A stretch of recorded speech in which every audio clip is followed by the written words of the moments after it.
Seja bem-vinda, seja bem-vindo a mais esse episódio do IDJF. Eu sou Gabriel Lopes Garcia e estou diretor de comunicação.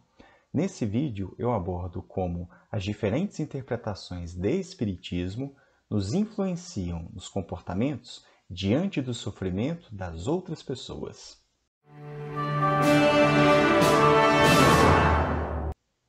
Allan Kardec percebeu, já durante o seu trabalho de formulação da filosofia espírita, de que algumas interpretações sobre o sofrimento dos outros e a necessidade de atravessá-los a título de expiação poderia gerar alguns mal-entendidos, algumas interpretações confusas ou até mesmo perversas.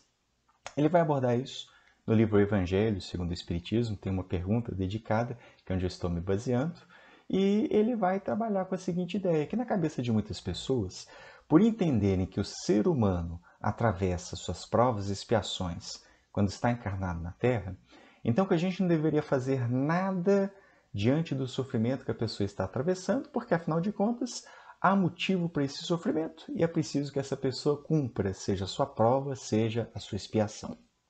Mais ainda, Kardec percebe que esse raciocínio pode se enviesar a tal ponto que algumas pessoas podem até mesmo raciocinar de maneira perversa, acreditando não somente que devem deixar as outras pessoas o seu estado de sofrimento, mas também que poderiam até agravar isso um pouco mais, aumentar a dose de sofrimento para que aquela pessoa tenha mais mérito, para que ela consiga progredir mais, enfim, pagar aquela situação que ela está equivocada de uma vez só, com bastante intensidade. Mas Kardec chama essa atenção, junto com os espíritos ali no Evangelho, porque é uma interpretação que peca tanto pela lógica, mas principalmente pela compaixão com relação às outras pessoas. Em primeiro lugar, se uma pessoa tem que passar um determinado tipo de sofrimento, que a gente classifica ele de prova ou de expiação sim diferente, né? Apenas Deus sabe o tanto que ela deve passar e até onde ela deve passar. Nós, espíritos, e mesmo nós encarnados, não sabemos até onde deve ir a prova de alguém. Então não é a gente que tem que fazer esse juízo de valor. Se a pessoa está atravessando, se ainda é pouco, se tem que durar mais, ou que tem que ser mais intenso e por aí vai. Não nos compete assumir esse papel.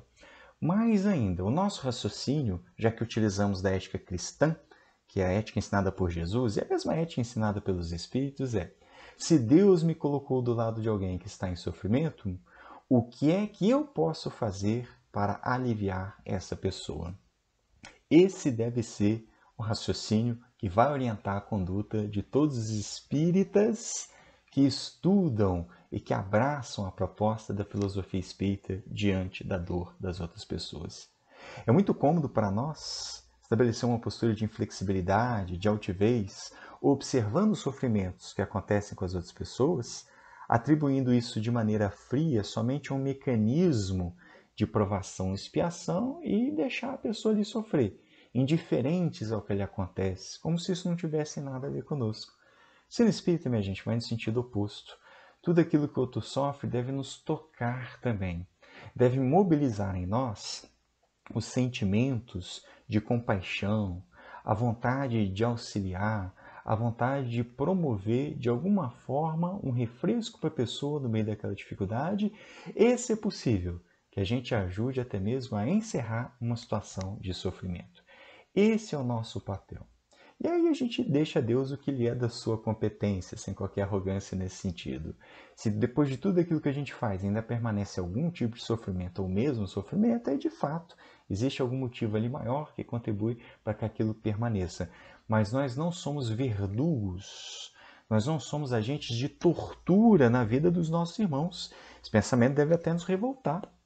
Essa é uma interpretação perversa sobre expiações e provações. Nós devemos raciocinar sempre a partir da orientação, da compaixão, de não querer ver o outro no estado de sofrimento, da gente ficar incomodado porque o outro está sofrendo. Então, minha gente, devemos levar isso para a nossa vida do cotidiano, para que as pessoas que estão mais próximas de nós, nas figuras de parentes, na figura dos outros familiares, na figura dos amigos, enfim, daqueles que a gente tem contato, até mesmo no nível mais amplo, mais estrutural da sociedade, né? Então eu posso não estar passando fome, Eu posso não ter ninguém que está ao meu redor, do meu convívio mais direto, passando fome. Mas eu sei que tem milhares de pessoas, melhor dizendo, milhões de pessoas passando fome no Brasil, por volta de 33 milhões, além de muitas outras pessoas que passam fome no mundo. Então eu preciso agir politicamente, socialmente, para gerar novas condições onde essas pessoas tenham acesso ao alimento também. Porque o sofrimento delas me importa. Essas pessoas fazem parte da sociedade, são filhas de Deus e elas têm direitos, tanto quanto nós temos os nossos direitos também. Então nós devemos sempre, diante do sofrimento dos outros, nos mobilizar pelo sentimento de compaixão. O que eu posso fazer que pode aliviar ou eliminar o sofrimento dessas outras pessoas? Esse é sempre o nosso raciocínio. Essa é a ética espírita. E que está muito bem resumida pelo Espírito Protetor no Evangelho segundo o Espiritismo, onde ele diz o seguinte: estais todos na terra para expiar, mas todos, sem exceção, deveis fazer todos os esforços para aliviar a expiação de vossos irmãos, segundo a lei de amor e caridade. Minha gente, isso é uma realidade. No nosso nível evolutivo, todos nós enfrentamos sofrimentos, muitos deles ligados a processos de expiação. O nosso papel é prestar auxílio mútuo. E a gente sabe quanto que isso é importante, porque como a gente sofre também, a gente sabe o valor do que é ter uma pessoa próxima de nós produzindo alívio, ou muitas vezes encerrando aquele sofrimento que acontece em nossas vidas. Portanto, essa é a ética do Espiritismo, que é a ética ensinada por Jesus. Sempre muita compaixão, muito respeito diante do sofrimento das outras pessoas. E mobilizar, porque a compaixão ela mobiliza. O que eu posso fazer para ser um agente que causa conforto, que possa aliviar essa pessoa?